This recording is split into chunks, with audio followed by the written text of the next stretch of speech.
Quando eu tinha aproximadamente uns 7, 8 anos, eu me lembro que a minha mãe levou a mim e o meu irmão, né, e fomos com a minha avó também, a um circo. Naquele tempo, ainda tinha aqueles circos que tinham animais, né? E no final do espetáculo, ela nos levou para ver os animais, né?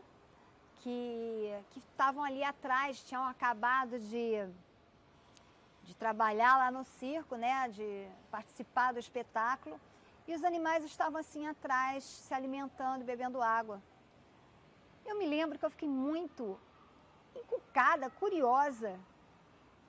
Por que o elefante, daquele tamanho, ele estava amarrado num toquinho bem pequeno, um pedacinho de madeira? Aquilo na minha mente de criança foi muito curioso. Eu me lembro até hoje que eu fiquei e perguntei à minha mãe: mãe, não faz sentido esse elefante desse tamanho, com toda essa grandeza aí que ele é, amarrado num toquinho tão pequeno de madeira por uma corda fina. E ela disse para mim, minha mãe era professora, sabe? Ela me explicou o seguinte, que aquilo era uma coisa chamada condicionamento.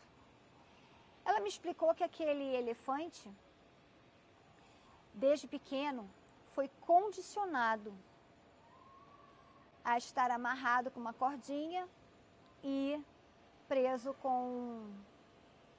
em algum lugar. No começo, ele puxava, então prendiam eles numa árvore com uma corda forte, com um negócio assim que realmente ele não conseguia tirar. Ele puxava e não conseguia, e tentava e não conseguia sair dali.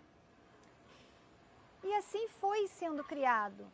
Só que de tanto tentar sair dali e não conseguir, ele cresceu com esse condicionamento de que ele estava preso e que era impossível sair dali.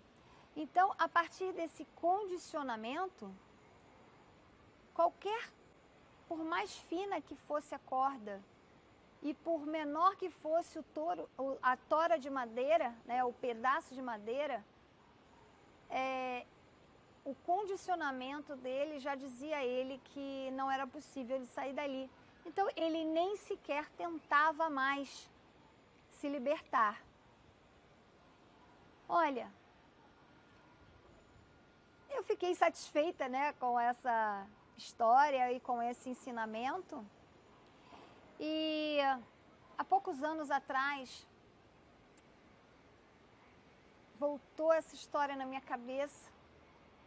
Eu me lembrei dessa aula aí de condicionamento que a minha mãe tinha me passado e comecei a pensar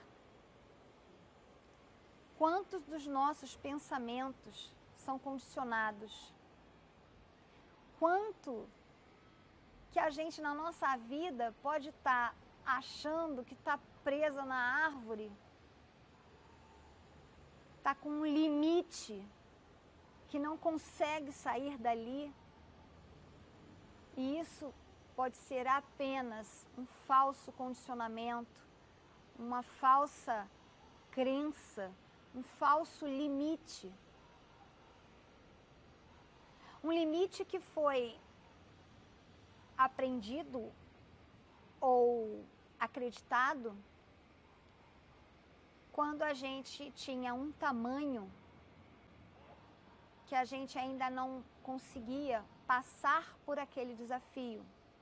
Um tamanho que eu digo mental, intelectual ou financeiro, e que a gente achava que aquilo era impossível.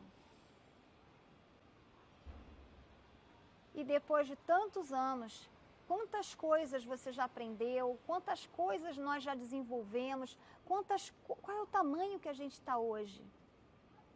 Será que o tamanho que a gente é hoje, a gente também, como o elefante que cresceu e não percebeu a sua grandeza, quanto será hoje que a gente ainda também não percebe a nossa grandeza e continua presas a um condicionamento, ou melhor, a um falso condicionamento. Qual seria hoje o toco de madeira com a cordinha fina que se você balançar a cabeça você arranca? Mas qual será hoje esse condicionamento, esse falso padrão que você ainda está presa? Qual é o seu grande desafio hoje? Diz para mim.